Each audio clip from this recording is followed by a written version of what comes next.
Some people think the fall season's dead. I think it depends on the event, and I think they're going to look different, but I don't think it's dead.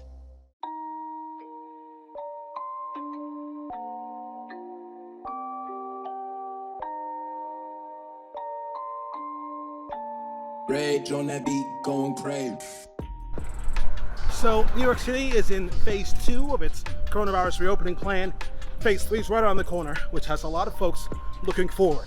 The big question for runners is, when can we get back to racing again? Well, I spoke with Steve Lastoe. He is the CEO and race director of NYCRUNS. They're actually planning races not only for fall, but even for the summer. But how is that possible, and what are those races going to look like? But we got into it. I was on your Facebook page and I was looking at that video from the last in-person race you guys ran on March 8th. Okay. And it was kind of surreal to watch it, to be honest with you, because seeing all those people together and running and happy, and it's like, what happened? We thought it might be the last race we do for a long time. So there were moments there where I was like, oh, we're not going to see this for a while, probably. You have a race scheduled for August, right? Yes. So is that wishful thinking, or is that going to happen? I think it's a little bit of wishful thinking, but it's still in the realm of possibility. We're gearing ourselves up to produce our August races for as many as 500 people, thinking that will be the absolute capacity that we'll be allowed to do. And if they happen, we're going to be ready. What will it look like in August? I'm sure you're going through scenarios. Sure. The real thing you think about is spreading it out as much as possible through time and space. So taking that August 8th race, it had a 9 o'clock start time. That start time would probably evolve to a range of start times, starting at maybe 7:30 and as late as maybe 11 o'clock. And you basically just, you have to communicate that to the runners. You have to build that into your planning.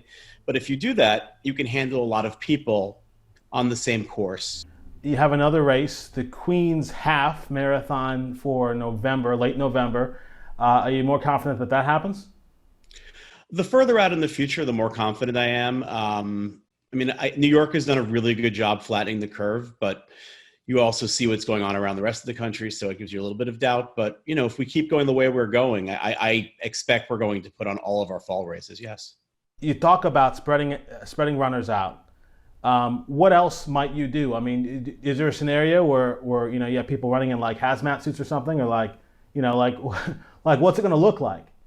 We haven't made final decisions on things like masks no, I don't think hazmat suits are likely, but there's always one guy who will do that regardless. So that happens already.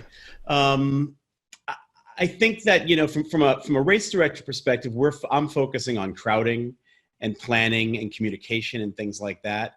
And with the science continuing to evolve, the rules around the thinking around masks, the thinking around people passing each other and things like that in the park, we're not gonna lock that down for an event 6 months from now, until we're a little closer in.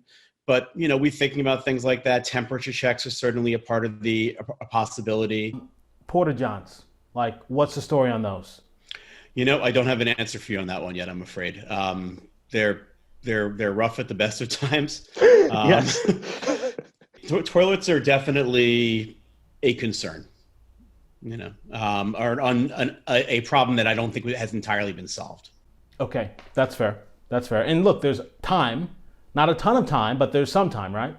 Well, yeah, there's definitely time, and toilets are easy. I mean, our vendor is Royal Flush, and they have thousands. I mean, God knows how many portable toilets they have.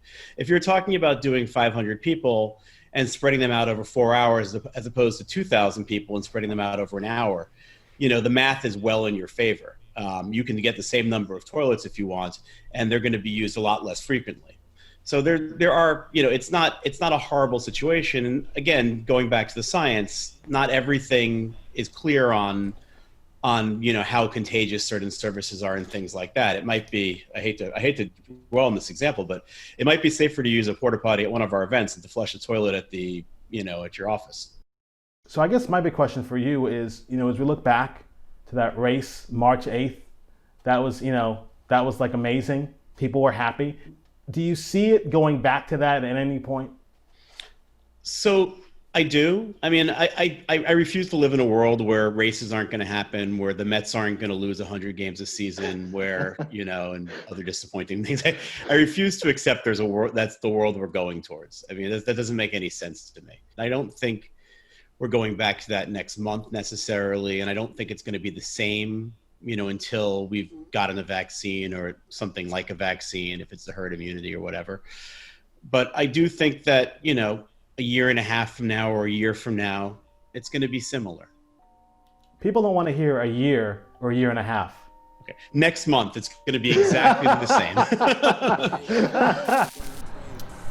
So the reality is not ideal, but at least it's something. And I think a lot of us will take something after the year that we've had so far. By the way, more information on NYC Runs below.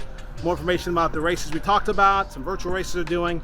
And look, they're on, at least right now. So we'll cross our fingers and see what happens. Till next time.